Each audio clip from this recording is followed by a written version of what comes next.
Hello everyone, आप सभी को प्यार भरा नमस्कार। ये हमारा तीसरा वीडियो है भारत इज माय होम का। आप देख रहे हैं भारत इज माय होम। आज हम लोग जो पढ़ने जा रहे हैं वो हिंदी एक्सप्लेनेशन, जो आपका पैराग्राफ नंबर 1 से लेकर और 3 तक हम लोग कवर करेंगे और उसको लाइन बाय लाइन हम समझेंगे। आप नोटबुक के साथ बैठिए, एक एक वर्ड को मैं बताता हुआ चलूंगा। सबसे पहले मैंने क्या किया है, पैराग्राफ 1 को मैंने बोर्ड पे लिख रखा है। अब मैं इसको बताना स्टार्ट कर रहा हूँ। क्या आप लोग तैयार हैं? तो आइए देखते हैं। पहले मैं इसको पढ़ के और फिर एक एक करके बताता हूँ। फोकस करिएगा यहाँ पर। कह रहा है, I must confess that I am overwhelmed by the trust my people have placed in me by electing me to the highest office in the land. My dear students, सबसे पहला चीज, कॉन्फेस का मतलब होता है स्वीकार करना। कॉन्फेस का हिंदी अर्थ होता है स्वीकार करना। ओवरवेल्म्ड का मतलब होता है प्रसन्न होना या खुश हो जाना या अभिभूत होना। एक तरह से आप कहे तो आप कह सकते हैं गदगद होना। ट्रस्ट का मतलब होता है विश्वास।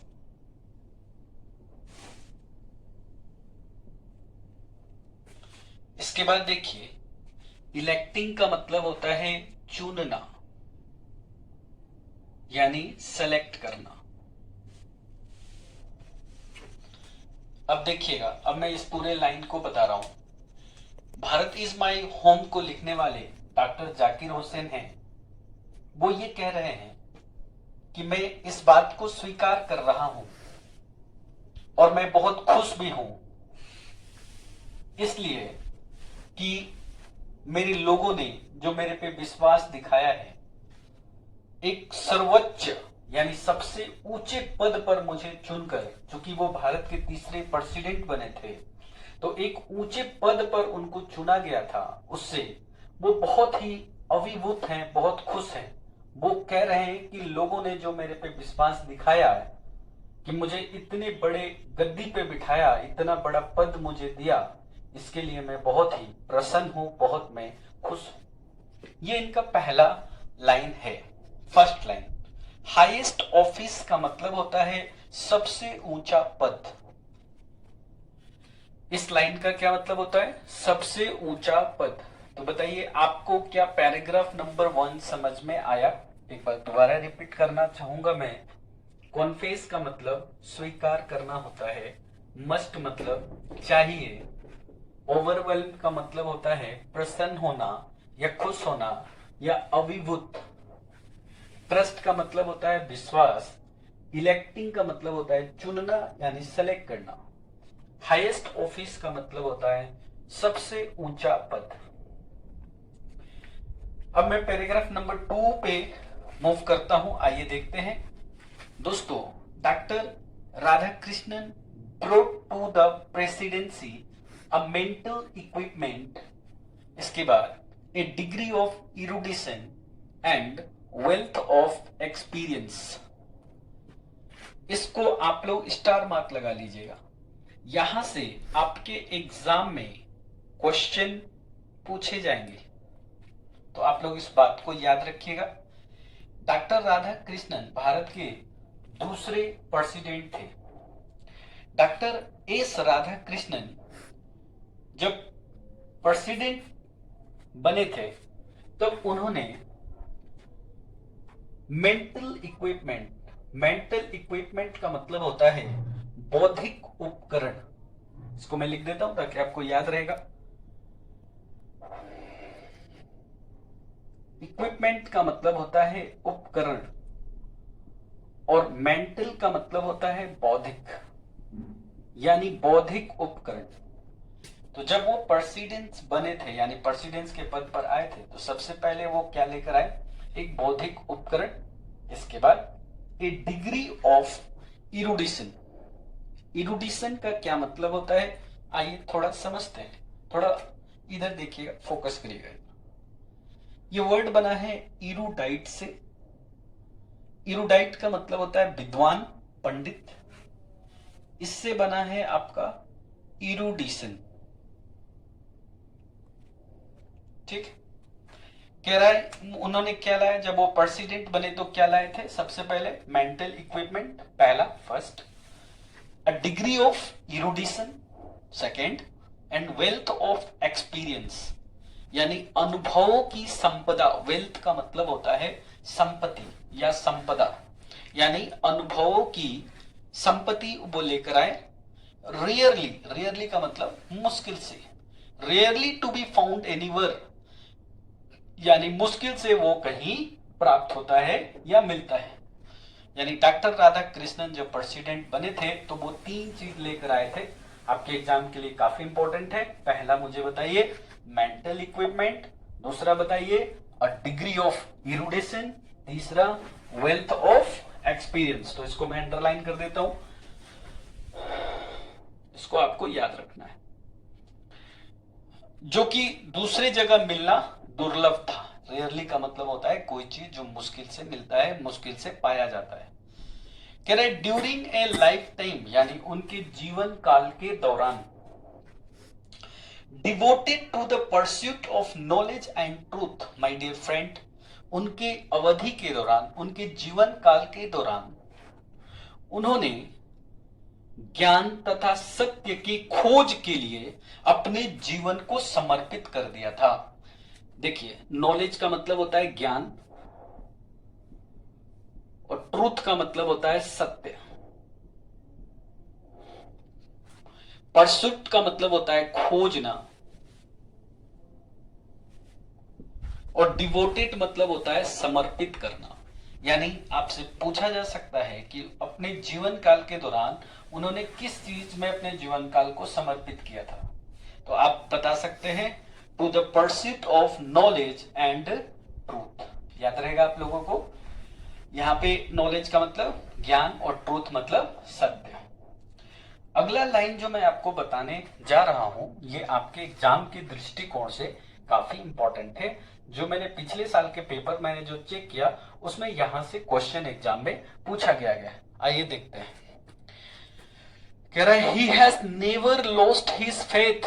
यहां से लेकर यहां लास्ट तक इस लाइन को बहुत बढ़िया से पढ़कर आप एग्जाम में जाइएगा। कह रहा है ही हैज नेवर लॉस्ट, यानी उन्होंने कभी अपना विश्वास नहीं खोया। फेथ का मतलब क्या होता है बाबू, विश्वास होता है। लॉस्ट मतलब खोया, नेवर मतलब कभी नहीं, यानी उन्होंने कभी भी अपना विश्वास नहीं खोया। किस चीज में नहीं खोया, आइए देखते हैं। इसेंशियल ह्यूमैनिटी ऑफ मैन, यानी मानव के मूलभूत मानवीयता अधिकार के प्रति वो हमेशा अडिग रहे, उन्होंने अपना विश्वास कभी नहीं खोया। तो ये क्वेश्चन एग्जाम में पूछा जा सकता है आपसे, he has never lost his faith in. तो आपका आंसर क्या होगा, आपका आंसर होगा in the essential humanity of man. ये आपका सही आंसर होगा, इस बात को आप याद रखेंगे। आगे देखिए, कह रहा है and he himself never seized.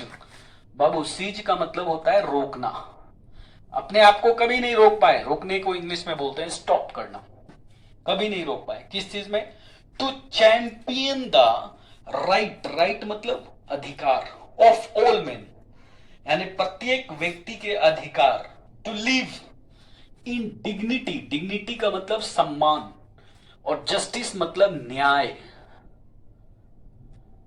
इसका मतलब होगा सम्मान।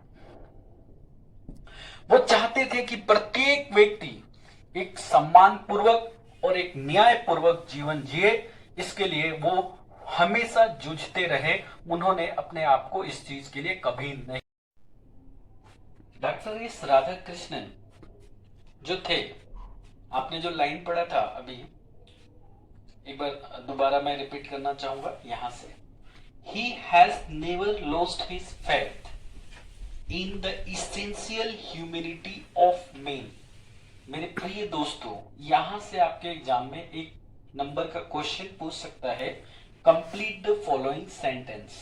ठीक है, यानी डॉक्टर एस राधाकृष्णन ने अपना विश्वास कभी नहीं खोया, वो हमेशा अडिग रहे।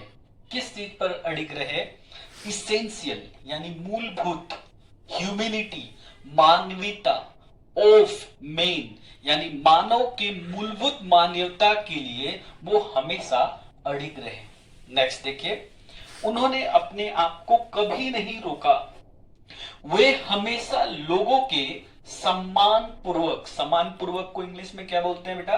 डिग्निटी। एक बार और बोलो, डिग्निटी एवं न्याय यानी जस्टिस के साथ जीने के अधिकार के लिए जूझते रहे। वो हमेशा चाहते थे कि लोग एक सम्मान पूर्वक जीवन जिए। देखिए, डॉक्टर राधाकृष्णन इस पद को ग्रहण करने के बाद, इस पद को यानी प्रेसिडेंट के पद पर आने के बाद, इस पद में उन्होंने 3 चीज लेकर आए। बौद्धिक उपकरण पहला, जिसको इंग्लिश में मेंटल इक्विपमेंट कहते हैं। दूसरा, विद्वता की ऐसी उपलब्धि जिसको अ डिग्री ऑफ इरुडेशन कहते हैं। और अनुभवों की ऐसी संपदा जिसको वेल्थ ऑफ एक्सपीरियंस कहते हैं, जो बहुत मुश्किल से कहीं मिलता है। तो ये था हमारा सेकेंड पैराग्राफ।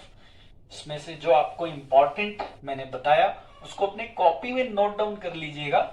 यहां से आपके एग्जाम में ऑब्जेक्टिव टाइप क्वेश्चन या शॉर्ट टाइप क्वेश्चन पूछा जा सकता है।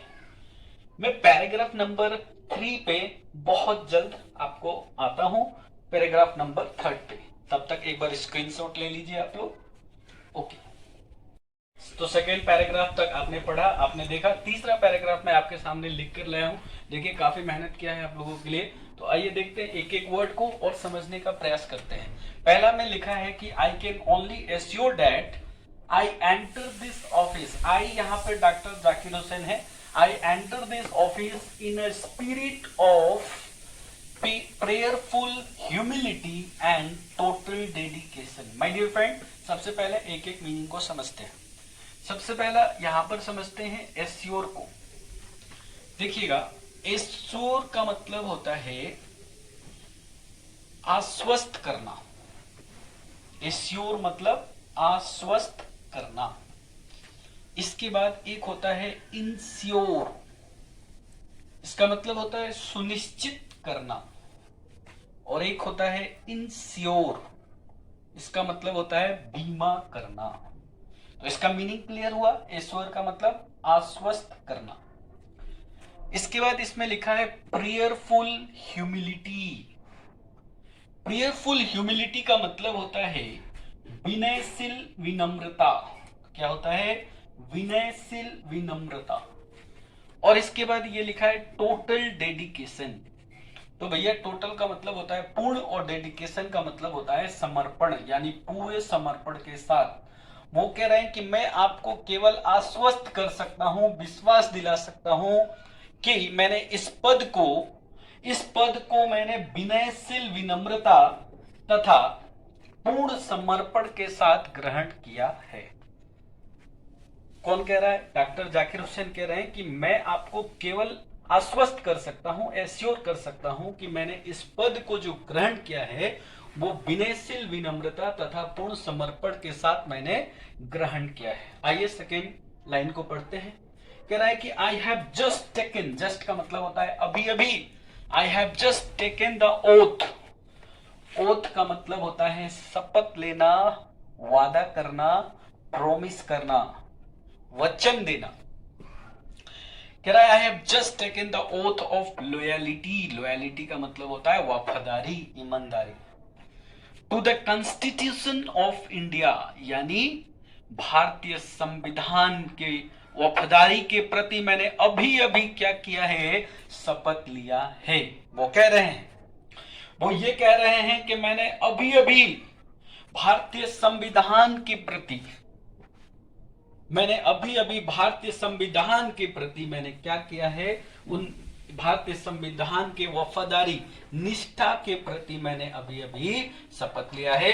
डॉक्टर जाकिर हुसैन कह रहे हैं। आगे कह रहे हैं इट इज द कॉन्स्टिट्यूशन यानी संविधान ऑफ अ न्यू स्टेट, ये एक नए राज्य का संविधान है, विच जिसको इट्स फ्री सिटीजन यानी स्वतंत्र नागरिकों ने have for the first time in the history जो स्वतंत्र नागरिकों ने जो पहली बार भारत के इतिहास में अपने ऊपर लागू किया है, कह रहा है। अब देखिएगा अगला जो लाइन है वो आपके लिए इंपॉर्टेंट है, इसलिए आप इसको यहां पर इस लाइन को मैं लिख देता हूं, एग्जाम के लिए इंपॉर्टेंट है। It is the young state, question पूछेगा बेटा कैसा स्टेट, तो क्या बताना है, यंग स्टेट।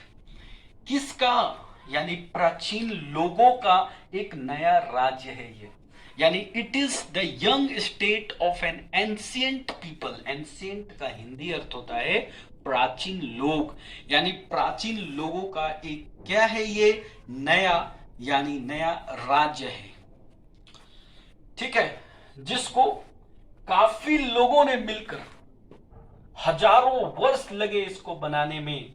विभिन्न जातियां, अलग अलग समुदाय के लोगों ने मिलकर एक नया राज्य बनाया और इस नए राज्य का सबसे ऊंचा पद हमें प्रदान किया। तो मेरा ये फर्ज बनता है कि मैं इस घर को, इस भारत को मैं एक स्वर्ग मतलब सबसे बड़े पद पे लेकर इसको मैं जाऊं और यहाँ के लोगों को मैं सम्मान पूर्वक जीवन, न्याय पूर्वक जीवन मैं प्रदान कर सकूं। आइए देखते हैं, कह रहे who through the long millennia and through the cooperation of diverse ethnic elements, यानी अलग अलग समुदाय के लोगों ने मिलकर एक नए राज्य का बनाया है और मेरा फर्ज बनता है कि मैं नए राज्य को अच्छे से लेकर आगे चलूं। Have striven to realize timeless absolute value in their own peculiar way. I pledge myself, my dear friend, pledge का मतलब होता है शपथ लेना, वचन देना, प्रॉमिस करना, और ओथ का मतलब भी होता है शपथ लेना, वचन देना। I pledge myself यानी वो खुद को क्या कर रहे हैं, खुद से वो शपथ ले रहे हैं to the service of those value।